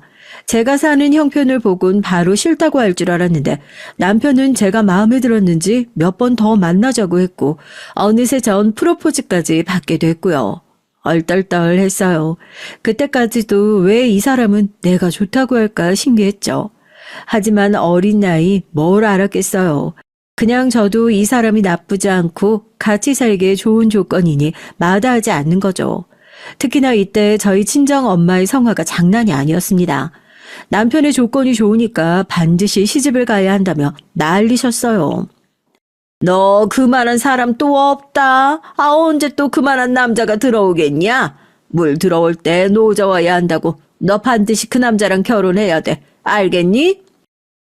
엄마 알겠는데 너 엄마 말 들어야 돼. 안 들으면 반드시 후회할 거다. 내가 장담해. 네, 거의 말할 틈을 주지 않고 다다다다 쏘아대셨어요. 요즘 친구들은 이해하기 힘들겠지만 아무쪼록 전 그렇게 남편과 얼떨결에 결혼해서 얼떨결에 살게 된 겁니다. 꼭 반드시 어떤 확신이 있어야 결혼을 하는 어린 친구들도 많다고 하던데 전 결혼하고 사람은 차차 알아가 보자는 생각으로 한 결혼이었어요. 근데 살아보니 이 결혼 생활 만만치 않았습니다. 처음 신혼생활은 좋았죠. 서로 좋다고 해서 시작한 결혼이니 같이 살 맞대고 사는 것만으로도 든든함이 들었고 남편도 제게 잘 해줬어요. 근데 문제는 다른 쪽에 있더라고요. 시댁입니다. 여러분들 시댁살이 한 번쯤 다들 겪어보셨나요? 제 세대 여자들에게 물어보면 시댁살이 안 당해본 여자가 없던데 전 이게 대한민국의 큰 문제라고 생각합니다. 그리고 안타깝고 안쓰러운 부분이죠. 생각해보면 아무것도 모르는 젊은 나이에 시집와서 난생 처음 보는 사람들을 만나서 가족이랍시고 엮어 사는 건데 잘난 아들과 결혼했다는 이유 하나만으로 구박받고 서러운 많은 시절을 살아야 했으니까요. 전 살았다고 생각하지 않습니다. 지금 돌이켜보건대 산 게 아니고 살아낸 거죠. 아마 저희 모두 그럴 거예요. 남편은 중재자 역할을 못했습니다. 제가 애 키울 동안 자기는 그 돈 벌어야 한다고 허구한 날 출장이다 뭐다 하며 밖으로 나가 돌기 바빴거든요. 가장은 남편이었죠. 여자인 전 집에서 살림하고 애 키우는 평범한 그 시대의 가정주부였고요. 근데 저희 시어머니, 정말 저희 시어머니는 독보적인 캐릭터였습니다. 일단 굉장히 짠순이 기질이 강하셨는데 그걸 저에게까지 강요하시며 시시때때로 괴롭히려 들었죠. 잠깐 여기서 저희 시어머니에 대해 말씀드리면 저희 시어머니는 하다못해 휴지 한 칸도 아껴 쓰시는 분이었답니다. 제가 시댁에서 변을 볼 일이 있었는데 중간에 문을 두드리더니 너 휴지 몇 칸 썼는지 체크할 테니까 물 내리지 말아라 라고 하더군요. 그 정도로 절약 정신이 온몸에 배어 계셨는데 그걸 특히 며느리들에게 강요하고 윽박지르시며 못살게 굴었죠. 그날의 서러움이 물론 전부는 아닙니다. 남편은 3남매 중 막내였는데 저희 시어머니는 남편을 특히나 어여뻐하셨어요. 왜냐하면 3남매의 위 2명 시누이와 아주버님이 모두 별로 볼 거 없는 사람들이었거든요. 남편의 형인 아주버님은 진작에 이미 다른 길로 빠지셔 하는 사업마다 족족 말아드셨고 시누이인 이상한 남자에게 시집을 가서 허구한 날 시댁에 돈이나 달라고 조르는 인물이었습니다. 그러니 시어머니 입장에서 정상은 남편밖에 없었던 거죠. 남편은 그나마 자기 구실은 하고 사는 사람이었으니까요. 실제로 남편이 시어머니에게 조금 딸 같은 아들이기도 했어요. 나는 우리 아들 낳은 게 참 잘한 일 같아. 사실 키울 때는 믿져야 본전이다 하는 마음으로 낳고 키웠는데 지금 보니까 최고로 잘 컸어. 우리 아들이 얼마나 멋지고 대단한지 몰라. 그 좋은 회사에도 그냥 척 한 번에 붙어서 성실하게 다니고 남들은 회사도 스트레스 받는다고 때려치고 그러는데 우리 아들 봐봐라. 얼마나 성실해. 며느라가 넌 복 받은 줄 알아야 된다. 우리 아들 같은 남자를 낚아채서 그 정도로 살고 있으면 감사한 줄 알아야 돼. 네가 무슨 걱정이 있니? 돈 걱정이 있어. 뭔 걱정이 있어? 애만 잘 키우고 살면 되는데. 시어머니 사실상 명절이든 언제든 들리면 이런 말을 하시곤 했으니 나중엔 귀에 피딱지가 앉을 지경이 되더라고요. 절약 정신 강한 시어머니가 본인의 막내 아들까지 사랑에 맞지 않으시니 정말 어떻게 보면 최악의 조합이었습니다. 명절날이면 가족들이 쫙 모여있는 자리에서 남편을 축혀 세우며 제 남편이 이번 달에 자기한테 용돈을 이만큼이나 줬네, 최고네 하고 저는 은근슬쩍 깎아내리셨으니 참 제 처지가 그때마다 괜히 부끄럽고 민망스러웠어요. 이뿐 아니라 시댁은 원체 좀이 있는 집안이라 시누이 아주버님 모두 대학에 갔는데 그러다 보니 대학도 못 나온 절 일단 무시하시고 보셨고 제가 뭐라도 아는 체 하려면 무식한 네가 뭘 알겠니 하는 태도로 나오셨죠. 자존심이 너무 상했습니다. 그러던 어느 날은 대뜸 이런 말을 하시더라고요. 명절날이어서 부엌에서 이것저것 새벽부터 음식을 만들어내느라 정신이 없는 날이었어요. 거의 머리는 산발인 채로 졸린 눈을 겨우 떠가며 음식을 볶고 지지고 하고 있었죠. 시누이는 당연히 없었고 형님과 저 둘이서 부단히 움직이고 있는데 시어머니가 고기를 안 재우고 채소부터 썰려고 하길래 제가 한마디 건넸어요. 어머니, 저 이거 무는 나중에 썰고 고기부터 양념 재워놓는 게 어떨까요? 시간이 없을 것 같아서요. 참, 예. 네가 뭘 안다고 부엌 일에 간섭을 하니? 아니, 뭐 이런 거이라도 아는 체 하고 싶은 게야? 아유, 됐다, 됐어. 부엌 일은 내가 알아서 하마. 그보다 너 우리 손주 집에서 좀 가르치려면 책이라도 한 자 읽어야 하지 않겠니? 넌 앞으로 명절날 시댁에 와서 괜히 일 돕지 말고 책부터 읽어라. 읽고 나한테 검사받고. 네? 내가 처음부터 하고 싶었던 말인데 지금 하는 거야. 어차피 부엌 일이야 네 형님 시키면 되는 일 아니니? 얘도 뭐 어차피 너처럼 똑같이 무식하긴 마찬가지지만 그래도 우리 막내 아들 머리 물려받은 손주면 아마 장차 큰 인물 될 건데 애미 네가 뭐라도 집에서 도움이 돼야지. 그러려면 너 공부부터 해야 돼. 그러니까 가서 공부하고 책이라도 읽고 지식, 교양, 이런 거 쌓으란 말이다. 내 말 무슨 말인지 알겠지? 아니요. 무슨 말인지 이해가 잘 안 되는데. 솔직히 어안이 벙벙했어요. 아마 요즘 같은 시기였다면 이런 시어머니 못 참고 뛰쳐나왔을 겁니다. 어머니가 뭔데 나한테 간섭을 하냐고 그런 막말을 하냐면서 말이죠. 근데 그때 바보 같은 전 그러지 못했습니다. 불쌍한 형님도 고개를 옆으로 돌리곤 옆에서 눈물을 훔치고 있더라고요. 아이고, 며느리들의 기를 그렇게나 바짝 누르시던 시어머니였답니다. 그러다 남편이 나중에서야 어기적 푹 자고 시댁에 들어와 제 표정에 안 좋은 걸 보고는 무슨 일이냐고 물어서 어머님이 나한테 이런 말씀하셨어. 나 너무 억울해 진짜. 내가 왜 이런 대접 받아야 돼? 나도 우리 집에선 귀한 딸이야. 집에서 귀한 딸도 아니었지만 그래도 그렇게라도 말하고 싶었어요. 근데 남편 반응이 시원찮더라고요. 아니 그 정도가 아니라 뺨이라도 한 대 때리고 싶은 반응이었습니다. 아유 당신은 뭐 우리 엄마가 한마디 했다고 그걸로 삐지고 그래. 당신답지 않게. 당신 이해심 넓은 여자잖아. 늙은이가 괜히 한마디 했다 생각하고 넘어가. 남편은 그 말만 남기고 혼자 밥을 먹으러 거실로 나가버렸어요. 그때 순간 정신이 번뜩 차려지더라고요. 아, 내가 뭘 믿고 저런 놈이랑 결혼했을까 싶었죠. 아마 저의 변화는 이때부터 시작됐던 듯 합니다. 내가 남편만 믿고 살아선 안 되겠구나. 그저 자식 키우는 여자로만 남아선 안 되겠구나 하는 생각이 들기 시작했죠. 그럼 내가 뭘 할 수 있을까? 그때부터 주변 사람들한테 묻기도 하고 제 또래 여자들이 하는 일이 뭔지 물어서 찾고 또 찾았어요. 그 와중에도 제 순환 시대는 계속됐죠. 저희 시어머니가 그 당시 굉장히 기분이 안 좋으셨는데요. 이유는 아주버님이 한탕 크게 사고를 치고 돌아왔는데 집안을 싹 말아드시고 온지라 아주버님 부부가 모두 시댁에 얹혀 살게 된 겁니다. 당연히 좋은 컨디션일 수가 없죠. 장남이 이렇게 된 게 너무 마음이 아프고 원통하시다며 무당집을 돌며 굿판까지 벌이셨으니까요. 솔직히 그 굿할 돈 아껴 집에 좀 보태고 아끼셨더라면 차라리 가게에 도움이라도 될 텐데 왜 그러는 건지 도통 알 수가 없었답니다. 특히 짠순이였던 기지를 생각하면 말이에요. 아무튼 그런 상황 속에 저희 신우이란 여잔 결국 이혼을 해버리고 말았네요.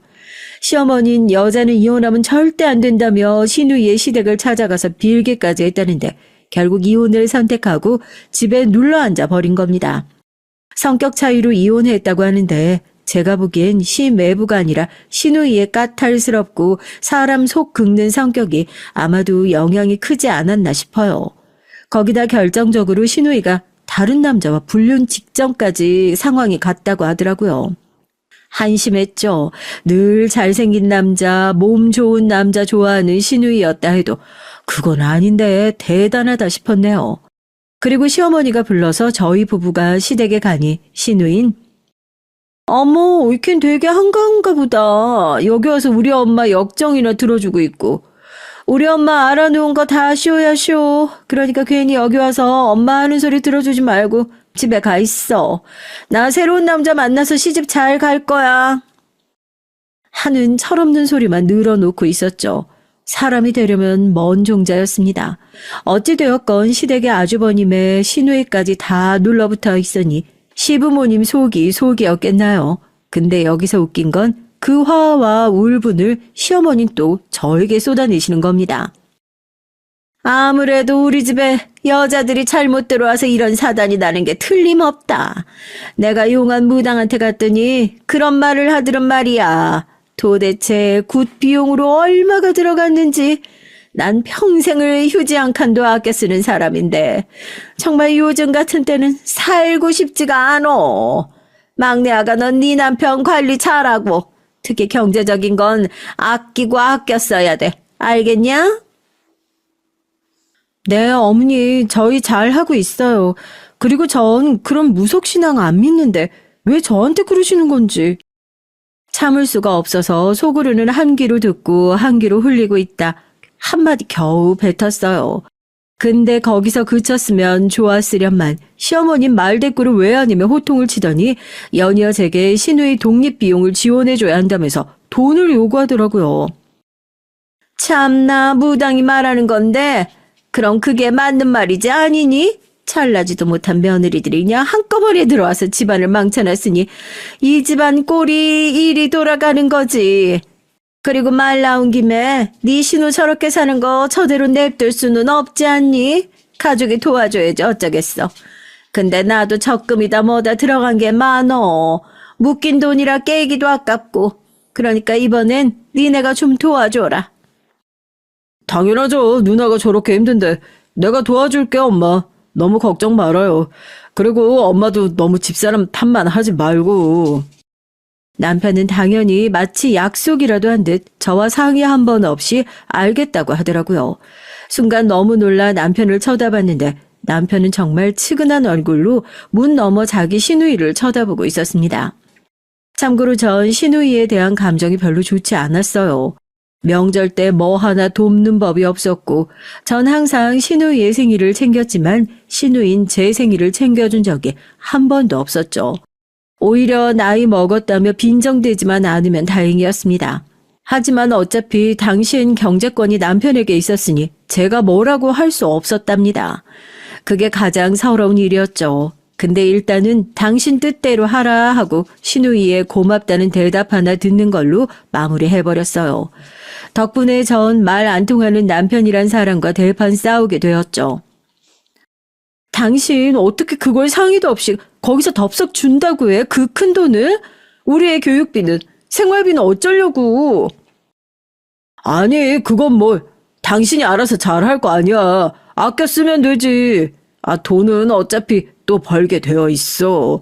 아니 그리고 뭐 당신이 버냐? 내가 다 벌지.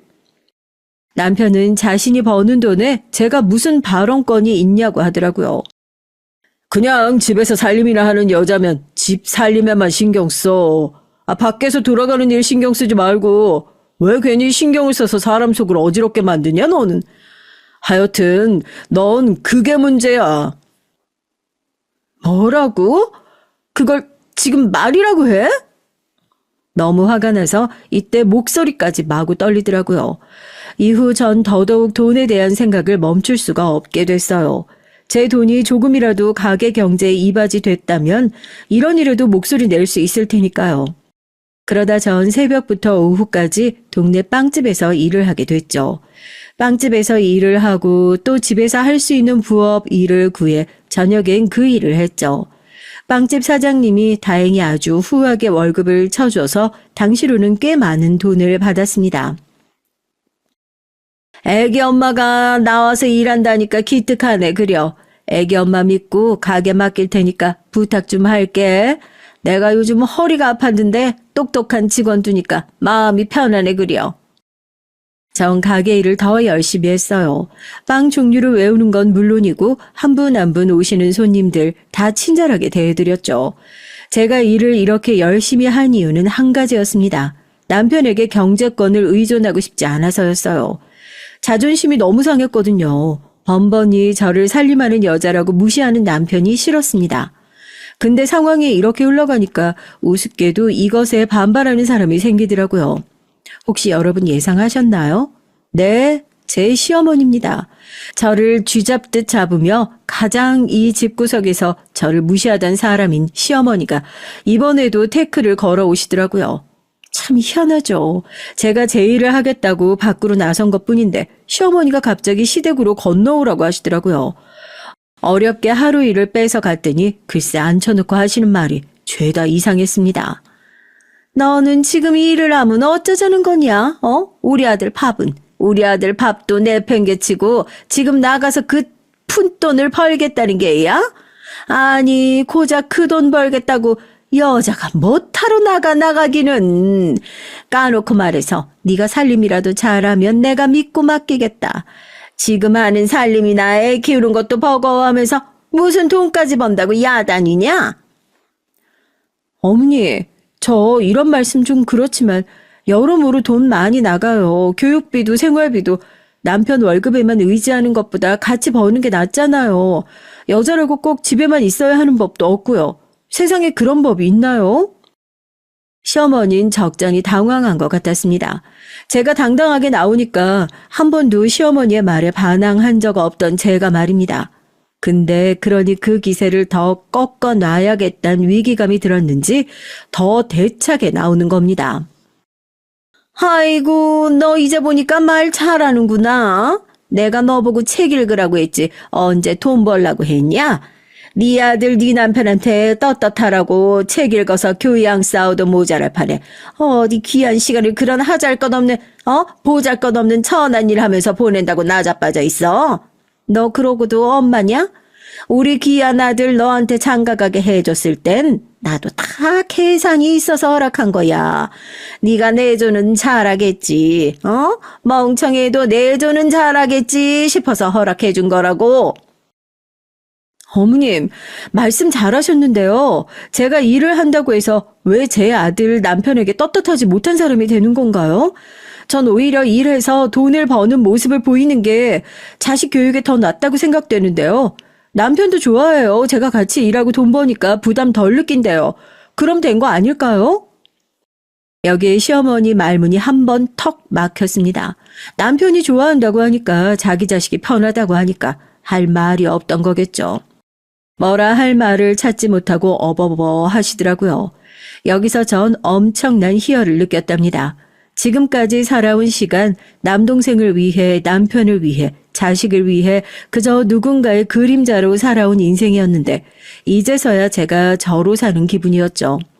나도 그림자가 아니고 주인공으로 살 수 있는 사람인데 저란 사람에 대한 가치를 지금에서야 발견한 느낌이었죠. 전 한마디 더 얹었습니다. 어머님, 그리고 명절날 돌아오니까 말씀드리는데요. 명절날 저만 책 읽고 그러는 것도 아닌 것 같고요. 형님이랑 어머니 두 분이 사시기 힘드니까 제가 도울게요. 사실상 저희 가족 구성원 중 제가 가장 측은하고 안타깝게 여기던 사람이 바로 저희 형님이었는데요. 형님은 그야말로 시댁에서 찍소리 못하고 그저 순종적으로만 살아가시는 분이셨습니다. 형님도 저와 비슷한 집안 환경에서 자라셔서 시어머니의 구박이 말도 못했고요. 특히나 이젠 시댁에 함께 살게 되셨으니 얼마나 마음고생이 많으시겠나요. 아주버님에게 치이고 시어머님에게 치이고 그렇게 형님이 늘 혼자 일하시느라 힘에 부처 하시는 거 보고는 전 명절이라도 형님을 최대한 배려하며 제가 일을 더 많이 했어요. 그러고 시어머니가 뭐라 하시든 흘려들었죠. 시어머니는 틈만 나면 여자가 무슨 돈을 번다 그러냐, 자식 엇나가서 막 나가기라도 하면 다 네 탓이다. 그런 초치는 말들을 자주 했는데 전 그럴 때마다 코웃음을 치며 넘겼고 형님도 어느새 그런 제 영향을 받았는지 나중엔 같이 덩달아 웃으시더라고요. 형님은 시자만 나와도 무섭다고 시금치도 먹기 무섭다 하시는 분이었는데 저와 같이 있을 땐 시어머니의 뒷담화를 하며 스트레스를 풀기도 했어요. 난 동서 정말 대단한 것 같아. 난 시어머니 말은 대꾸도 반박도 못하는 거 동서 어떻게 그렇게 잘하는지 모르겠어. 저희 처지가 저래서 내가 더 면이 안 서기도 하지만 내 친정 가지고 욕하는 거 듣고도 그냥 혼자 울고 말아버리거든. 에휴, 더럽다 하면서. 그래서 그런지 요즘 동서가 너무 멋지고 부럽고 그러네. 동선 어떻게 그러는 거야? 시어머니 안 무서워? 형님, 저도 형님처럼 시어머니 너무 두렵고 싫었어요.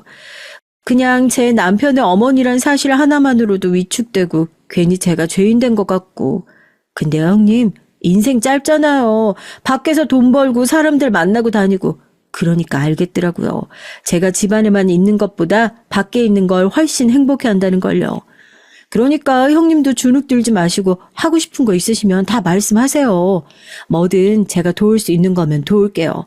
우리 같은 며느리들끼리 뭉치자고요. 그래, 그렇구나. 그런 거였구나. 동서, 고마워. 그래, 부탁할 거 있으면 할게. 그때 형님이 눈물을 글썽이며 웃는 얼굴을 잊지 못합니다. 형님은 저의 영향을 많이 받았다며 그날부로 한 달 후 정말 아주 멋진 결정을 하셨어요. 그 결정에 제가 놀라고 남편이 놀라고 시댁 식구 모두가 놀랐죠. 그 평범한 저녁날 형님이 식탁에 다 차려놓은 요리를 시어머니가 맛보시더니 국맛이 별로다 하며 간을 평하자 어머님, 저 못해 먹겠네요. 하고는 이혼 서류를 시어머니 얼굴에 던지곤 시댁을 나가버리셨어요. 그리고 저를 따로 불러서 하신 말씀이 이거였네요. 동서, 나 이 결정 후회 안 할 것 같아. 아마 평생 잘한 결정이 될 것 같아. 아직은 겁도 나고 그러지만 그래도 내가 엄마인데 뭘 못하겠어. 나 뭐든 해서 먹고 살 거야. 고마워, 동서. 그렇게 시댁을 등지고 나간 형님의 모습은 너무나 멋졌답니다. 그리고 저도 형님에게 영향을 받아 앞으로 어떻게 또 내 길을 모색해 나갈지 생각이 많아졌어요. 그땐 저희 아이가 한창 커가고 있었는데 남편이 회사에서 심한 무기력감을 느끼고 있을 때였죠. 남편이 갑자기 어느 날 조금만 쉬고 싶다고 하더라고요. 당신도 돈을 벌고 하니까 쉬고 다시 일하겠다고요. 결혼하고선 계속 회사를 다니던 남편이었으니 저도 알겠다고 흔쾌히 허락을 해줬답니다. 근데 남편이 한 번 쉰다고 하고 1년이 지나도 구직을 할 기미를 보이지가 않는 겁니다. 어느 날부턴 아예 거실 소파와 합체가 되어서 일어나려고 하질 않더라고요. 오죽하면 아이가 아빠 직업이 이제 뭐냐고 저에게 물어올 지경이었어요. 그런데도 불구하고 남편은 계속 쉬고 싶다는 말만 늘어놨습니다. 그럼 당신 언제까지 쉴 건데? 제가 이 한마디만 해도 난리가 났죠. 자기는 지금까지 회사에서 온갖 스트레스를 다 견디며 일해왔다.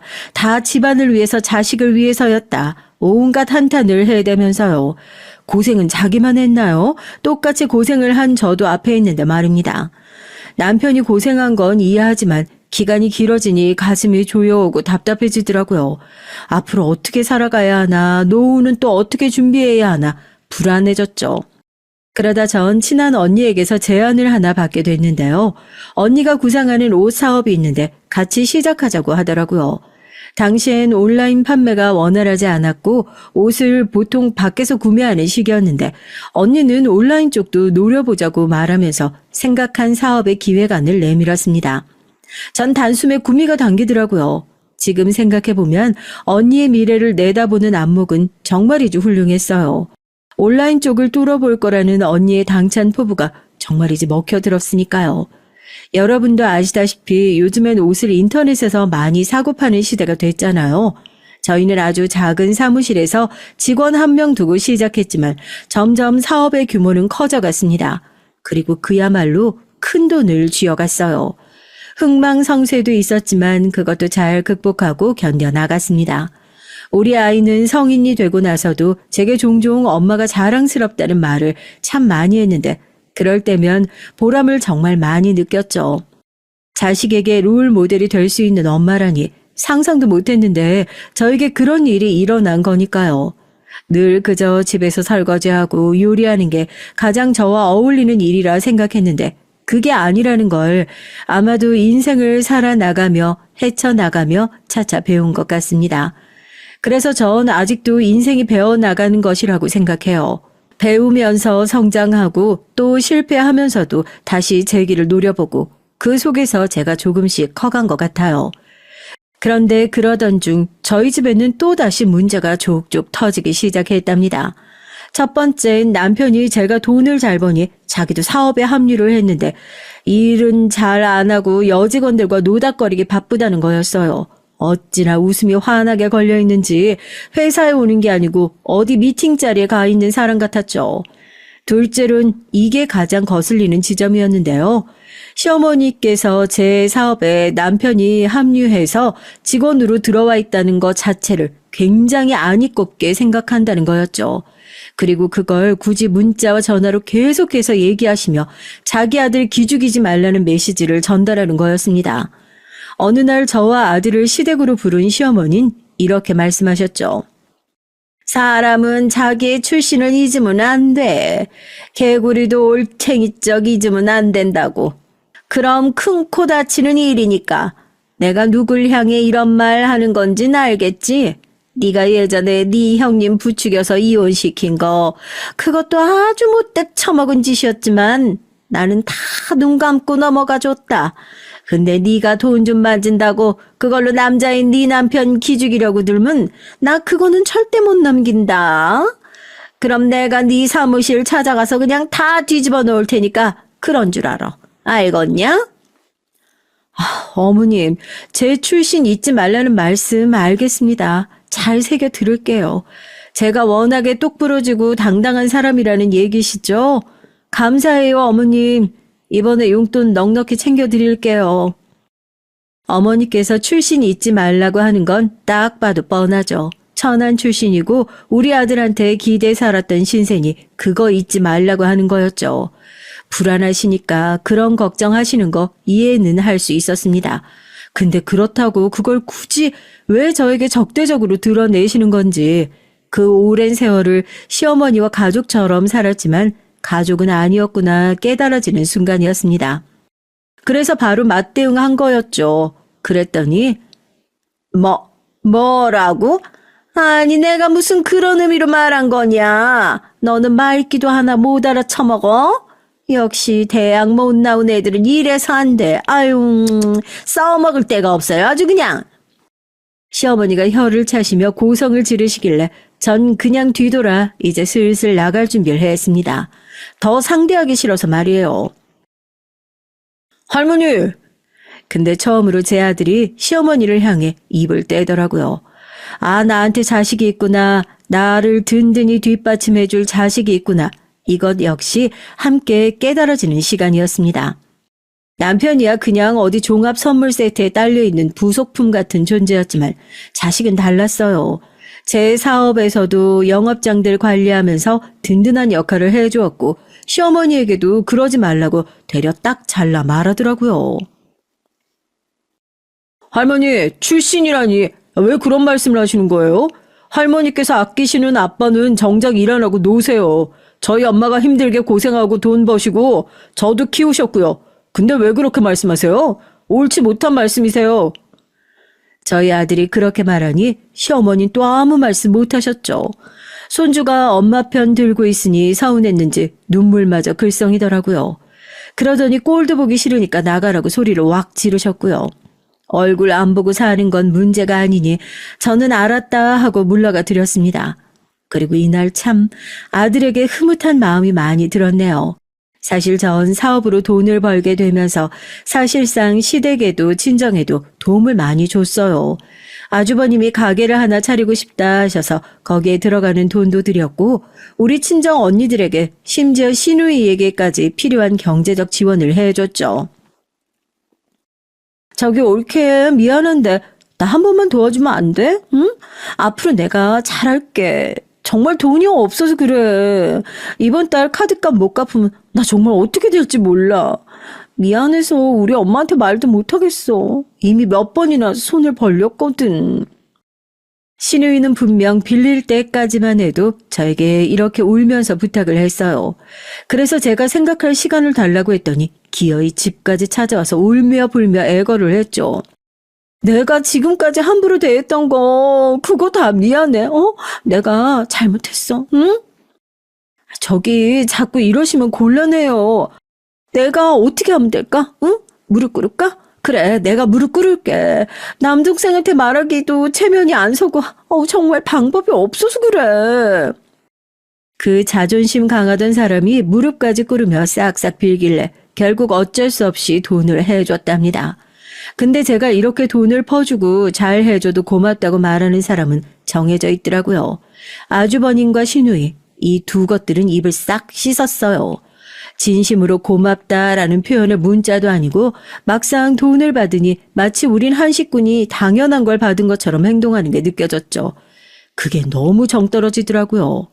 그러던 어느 날은 시댁 식구들이 모여 시어머니 생신을 챙기다 돈 얘기가 나왔어요. 당시 시아버지가 관절 수술을 하셔야 한다고 해서 제가 그 돈을 지원해 드리기로 했거든요.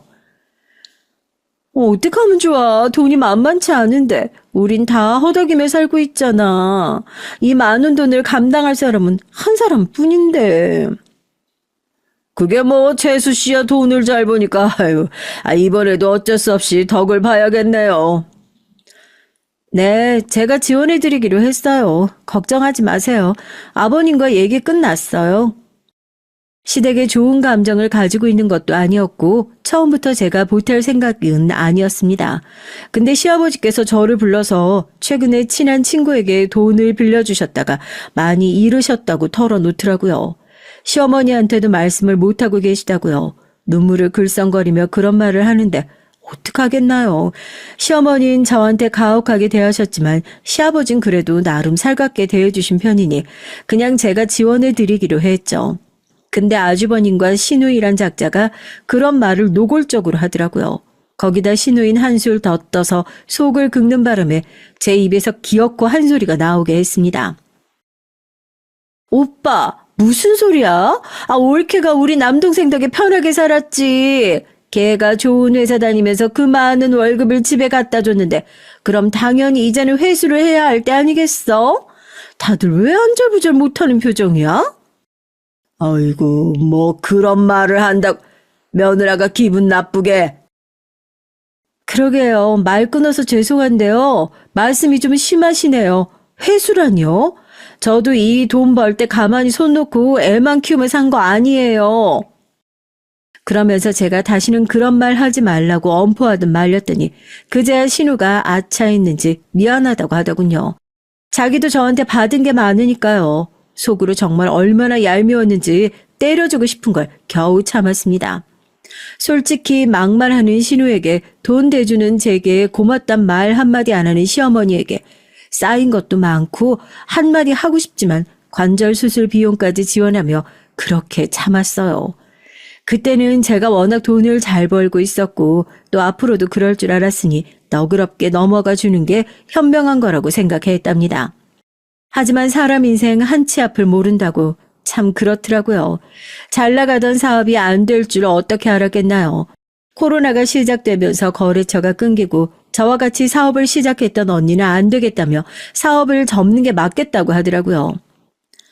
언니, 난 그래도 아직 포기하는 건 이르다고 봐요. 하지만 언니가 포기하려 할 때 제가 안 된다고 막았어요. 다시 시작할 수 있는 기회가 있다고 생각했거든요. 그래서 매일 아침 전보다 더 일찍 일어나 어떻게 하면 이 사업을 다시 살릴 수 있을까 고민했습니다. 그리고 가계부까지 써가면서 집안 살림도 다시 이끌어보자 생각했죠. 근데 남편은 도와줄 생각은커녕 어떡하냐면서 찡찡거리기만 하더라고요. 대책을 세우고 뭐라도 좀 알아보고 해야 할 시기에 일이 너무 커졌다며 죽는 소리만 하는데 옆에서 도대체 저 사람은 회사를 다니며 지금껏 뭘 배운 건가 싶었습니다. 게다가 여기서 끝나지 않고 그걸 또 시댁에 가서 이른 모양이에요. 시어머니가 전화를 걸어서 이러더라고요. 네가 그렇게 여자 주제에 까부니까 사업이 잘 안 된 거야 이거사. 내가 용한 무당에게 가서 물어봤더니 네가 다 원흉이라고 하더라. 당시 스트레스도 많고 너무너무 마음이 힘들었던 시기에 그런 말까지 들으니 제 마음이 오죽했겠나요. 제가 원흉이라며 모든 문제를 저에게 돌리는데 너무 열이 받더라고요. 전화를 획 끊어버리려다가 남편을 불러 앉혀 도대체 왜 그런 말을 했냐고 한참을 뭐라고 했죠. 전화기 넘어 그 소리를 들은 시어머니는 난리를 치셨고요. 그 후 오기로 죽기 살기로 고군분투를 했답니다. 정말 힘들었어요. 살이 죽죽 빠지고 흰머리가 눈에 띄게 늘고 늙어간다는 게 이런 거구나 실감이 나더라고요. 그럼에도 성과는 조금씩 눈에 보였습니다. 다시 원래 매출로 돌아오기 시작했고 같이 사업하던 언니도 잘 되고 있다며 옆에서 든든하게 의지가 되어주었고요. 다시 원점으로 돌아오는 것 이상으로 사업은 잘 풀려나갔습니다. 특히나 마스크를 벗고 돌아다녀도 되는 시점부턴 승승장구였죠. 해외 쪽으로 눈을 돌려 상품을 팔기 시작했는데 해외 시장 매출이 장난이 아니었어요. 그러던 어느 날 기어이 일이 벌어지고 말았습니다. 시어머니가 집구석 잘 돌아가나 봐야겠다며 굳이 저희 집으로 오신다고 하더라고요. 그때까지도 시어머니는 제 회사가 잘 풀려나가고 있다는 걸 모르셨어요. 그저 자기 아들이 고생하고 있다고만 생각하고 계셨죠. 그런데 시어머니께서 오랜만에 집에 오셔선 소파에 앉으시더니 대뜸 갑자기 상전 노릇을 시작하시더라고요.